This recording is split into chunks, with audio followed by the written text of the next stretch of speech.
the government is keeping you sick. If you think of their food pyramid, it's a when diabetic. Lucky Charms are healthier than a fried egg. Did you see that? The tough study? It's a diabetic pyramid.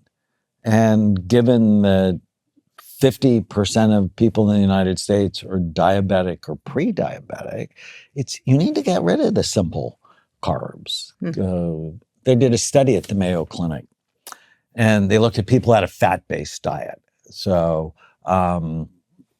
fish, avocados, nuts and seeds, healthy oils. 42% less risk of getting Alzheimer's disease. Think about that. People had a protein-based diet. So if you think of the Caveman Diet, 21% less risk of getting Alzheimer's disease. But people who were on the standard American diet, bread, pasta, potatoes, rice, fruit juice, sugar, had a 400% increased risk of getting Alzheimer's disease. It's the food. And you want to eat. And I always say, love food that loves you back. I don't know if you've ever been in a bad relationship in the past. I have. I'm not doing it anymore, right? I have the no asshole rule in my life. I'm married to my best friend. No.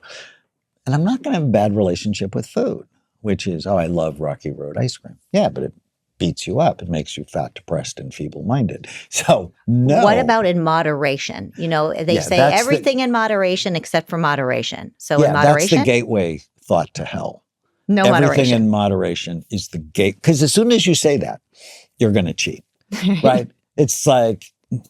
I know I will. You're going to cheat. And I think we should be serious because it's serious. It's your brain. Brand new study out in Lancet just a couple of weeks ago that Alzheimer's disease is highly preventable. So when I first said that, I wrote a book in 2005 with my friend Rod Schenkel called Preventing Alzheimer's. Oh my God, the hysteria. Oh, you can't prevent it. It's genetic. I'm like, no, you can prevent it. You have to prevent all the risk factors.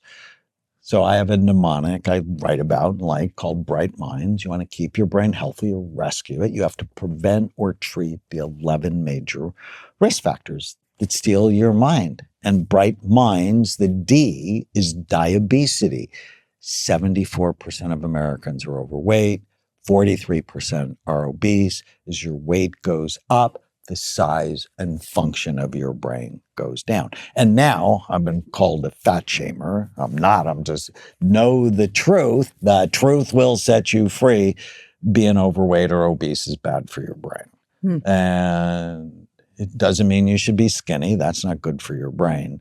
But I published a study on 33,000 scans, and there was a linear correlation.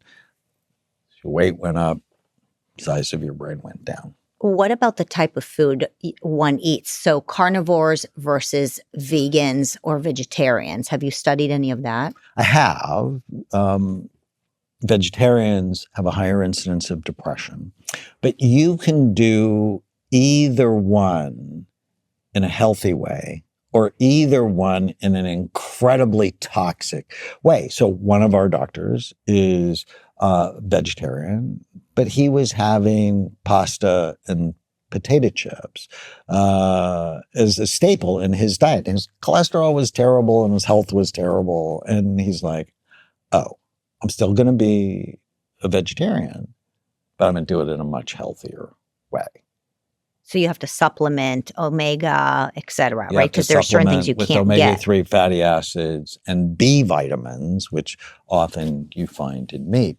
But meat, if it's commercially raised, is not good for you because it's pro-inflammatory. It has a much higher level of omega-6 fatty acids than grass-fed meat. And people go, oh, but I can't afford that.